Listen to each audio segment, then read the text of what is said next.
Good day and a very warm welcome to you all. Goeiemiddag en baie welkom aan julle almal. Today is the 28th of April 2023 and as always please remember to press that like button, share and subscribe to our videos. Today's topic I'm going to call Elections 2024. And it is for us to kind of make a prediction of what lies ahead, so that it makes it easier for us to make a decision. And then of course, as always, I'm going to close off what's the way forward for us as the minority group in South Africa. Before I start, I just want to mention a comment that I read on my last video, where a lady had mentioned that when she listens to me, it feels like her teeth are being pulled. Now, I think that's a fantastic compliment, because my videos need to have that exact result, is that when you listen to me, it needs to feel like your teeth are being pulled. Because I don't want you to forget what I have to say. Right. Then let's start. Today I'm going to enter this brief or my presentation by saying that we were given two hands. We're given a left and a right hand. And there's a reason why we all have two hands. The one hand, let's say, is the hand that gives the compliments and congratulates people on various things, and the other hand is the fix-it hand, the discipline hand, the hand that puts fire or warms up. That's let's call it the right hand. But the word also says that discipline is love. So let's look at the right hand as the love hand and the left hand as the other hand. Right. God has two hands, as I see it. And let's say, for example, on the discipline side of God, I would see it as a tsunami, or an earthquake, or a whirlwind, hurricane or tornado of sorts, would be on the one hand. And of course, on the other hand, God is a God of love. So that's how I see God. I see God as a God of love and also a God of the sword. And God talks to us through the Word, through nature, as I've already mentioned to you, and through people, and of course that inner voice that I have spoken to you before is when God speaks to us, if we allow Him to speak to us. A father or a parent also has two hands, and you can decide what your two hands are used for. A businessman has two hands also. Soldiers and police officers also have two hands.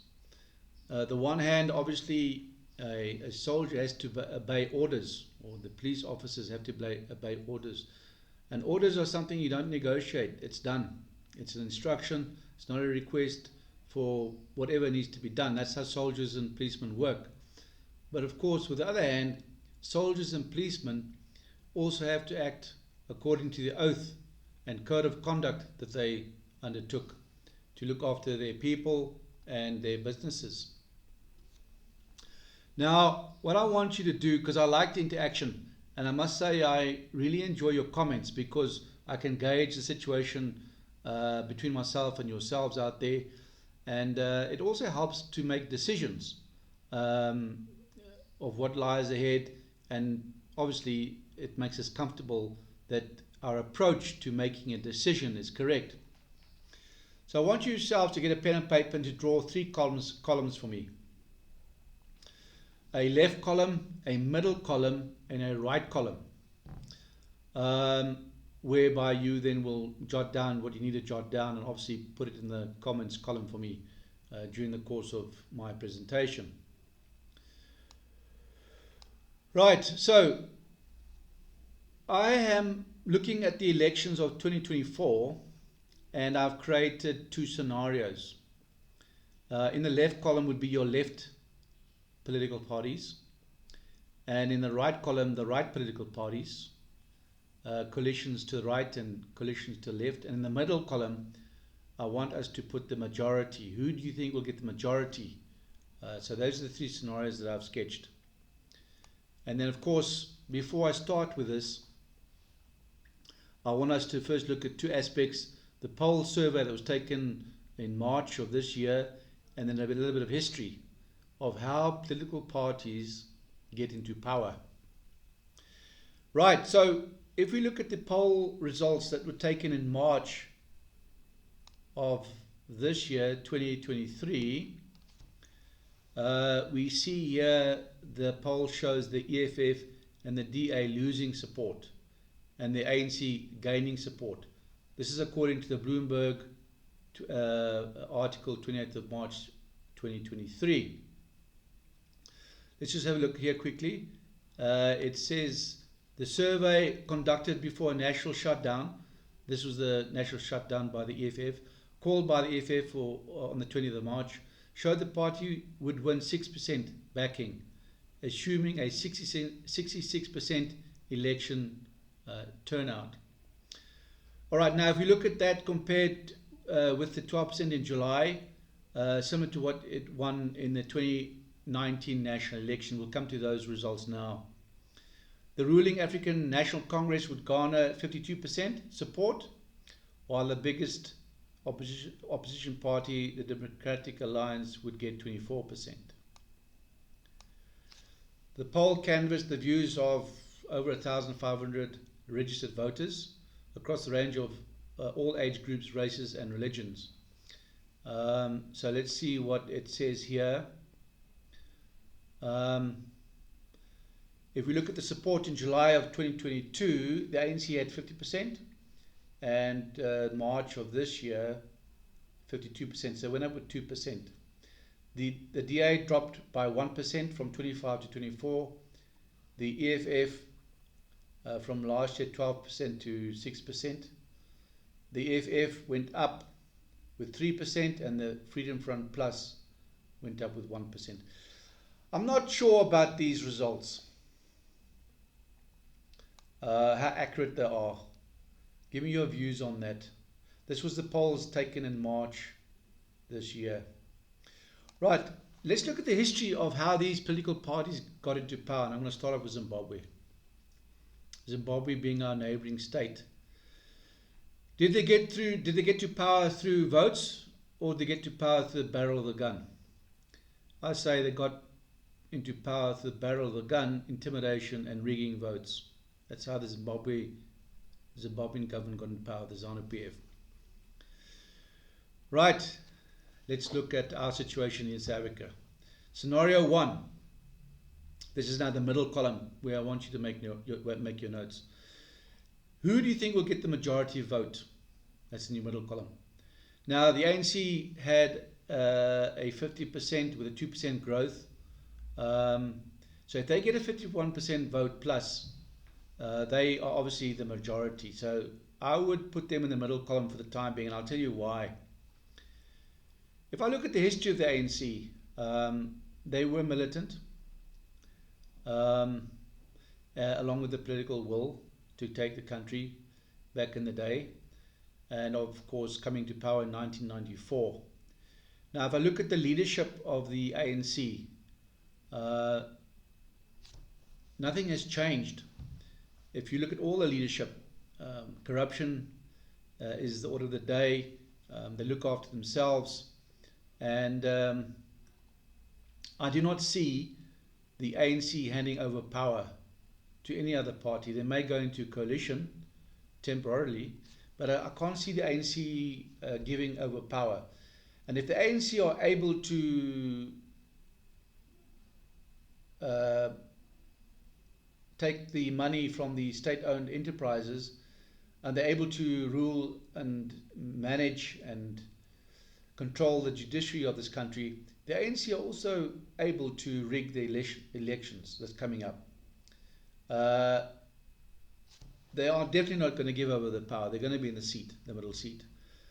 They're increasing their B laws so they make things more favorable for themselves. We know that land expropriation will continue and get worse for the farmers, and that we know also that all the state-owned enterprises have collapsed, and I do not see them recovering.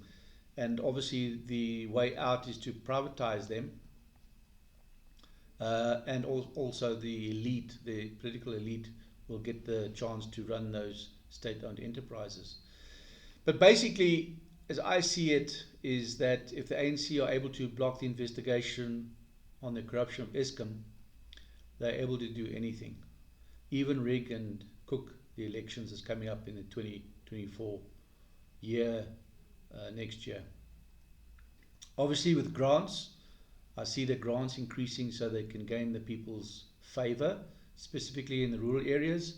The national health insurance they're going to push for, which will collapse the whole health industry, but it benefits the majority, and this will help them get their vote. I have mentioned that the ANC control the judiciary, so obviously they'll control the elections, and the end result, if the ANC are in the middle column, the majority, we are doomed as a minority group.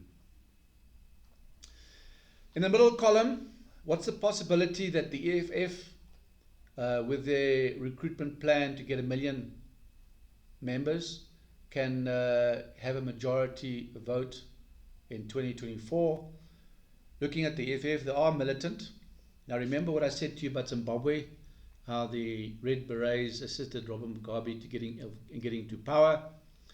What are the similarities of the Robert Mugabe model that the EFF will then use to get their power and their voters in next year? The EFF have mentioned in latest news briefs how they're overjoyed with the South African flag, the old apartheid flag, how it has been now put in a bag and closed off, that nobody can use the flag anymore. They also want to push for all apartheid statues to be removed. And as I've mentioned to you before about the Voortrekker monument, that is also a target to be removed. So all minority group whites, South African whites, histories must be removed. So using all this racial statements and whatever can be used to suppress the minority groups, the EFF are going to use this to get the votes with their people, specifically with the youth. Right, so if the EFF get the majority vote, and remember we're in Africa now, everything is possible. We've seen now what the ANC are capable of doing over a period of 27 years. So when I say if the EFF can get to power, it is possible because they're very militant. And we've picked up on social media what they've said. They will get power by any means possible. So chew on that one for a bit and then let me hear in your comments. But the reality is that will the EFF go for another period of 5 years without being in power or having a majority say in governing this country? I don't think they're going to wait after 2024. And of course, the other political group that I see in the middle column is the RET forces. That is the other 50% of the ANC, the radical part of the ANC, the Jacob Zumas, the Ace Magashulis and the Karel Nieuwhauses. What happens if they get into power, into the middle column? There'll be no difference. They will run the government like the present ANC administration, or also like the EFF. So they're all the same. Now what happens if they all come together in this scenario under one umbrella? Let's say, for example, the ANC and the EFF merge and take over in governing this country with Malema as vice or deputy president. Okay, scenario 2, I call this the coalition's right. It's the right column. They call this the moonshot pact, or a united front or alliance of sorts of of the various parties. Who do you think would fit into that column? Obviously the DA would be in there with the Freedom Front Plus. Do you see the IFP in that column? COPE, and possibly the smaller parties totaling 7% of the vote, which I could see in this far right column, but it's not enough. So if you pick up on the latest briefs, you'll see here that the UDM and the ACDP have already indicated that for now they are not interested in Steenhuisen's moonshot pact. So we can't put them on the right, the UDM and ACDP. We have to put them in the left. They won't be in the middle. I can't see them in the middle at all. All right. Any political identity that continues to associate with the DA will have to justify this agreement with white leadership, along with white privileged political interests. You see again here, there's an anti-white move. Can you imagine if the DA got the majority rule? Do you think that the majority South Africans would accept the DA being in power? Not going to happen. I've already mentioned to you, the ANC fought for this country, and there's just no way they're going to hand over power. The United Front said that the DA is a very inconvenient presence and will likewise try to avoid the DA in the run-up to the elections. You see, there's already a split. There's a split between the United Front and the DA. Right, Action says Mashaba made it clear in hours after the conclusion of the DA's National Congress that his party does not see the DA as a necessary political party in the run-up to the 2024 elections. Now, Harun Mashaba, we've seen now he was in the DA, he left the DA to start up his own Action SA. Again, I do not see the Action SA in the right column. Mashaba was extremely offended by Steenhuisen's insinuation that the DA would be the initiator of the initiative and also form the leading identity of the Moonshot Pact. So there again, Harun Mashaba is against the DA. The internal ongoing strife between the coalition parties in Joburg, Tshwane, Ekurhuleni, has clearly caused tissue damage to the historic leadership and relationship between the respective political parties. Right, so the coalitions are not working at in Gauteng at all. Right, so I just see jealousy here in the coalition pact. So yeah, on the right side, the right column, the coalitions on the right, I don't see that working either. I see at the end of the day just the DA and the Freedom Front Plus in the right column. Right, so let's go to the scenario 3, coalitions left. These are the radical groupings. ANC, element of the ANC or the RT forces, EFF, the PA, Patriotic Alliance, the PAC, the ATM, the UDM, Action SA, and Rise Mzansi. Those are the ones I see in the left column.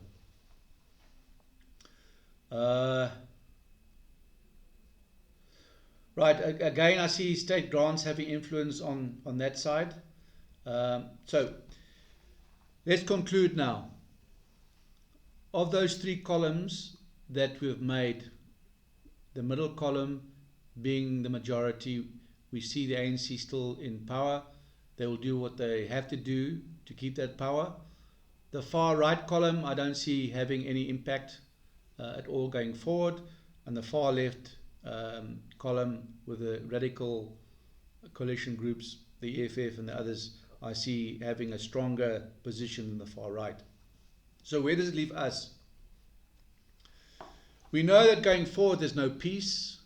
We know that going forward after the elections the ANC won't give over power. We know that the EFF want power, and they will take power by any means possible. This is public knowledge. What's there left for you and me? What hand are we going to have to use now after the 2024 elections? Are we still going to accept everything will be fine and that the coalition government, as I've just shared now with you, cannot work, pull this thing off and pull the nation together? And or are we all having to make a very difficult decision and to join and use that hand and join an organization like ourselves, with Suidland Burgerlike Beskerming, Suidland Citizen Protection. Right, again, as I mentioned before, make yourselves mobile, make your businesses mobile. In my next video I'm going to talk more about that. And then of course, just do it, join us. We have a National Emergency Plan initiative which then kicks in when all else fails and when the government cannot guarantee your safety. As always, please remember that 10-10-10 principle. Inform other members of this video and our videos, and just join us. We look forward to talking. I look forward to talking to you again all soon. Stay well, keep sharp, and till next time. Tot ziens en groete.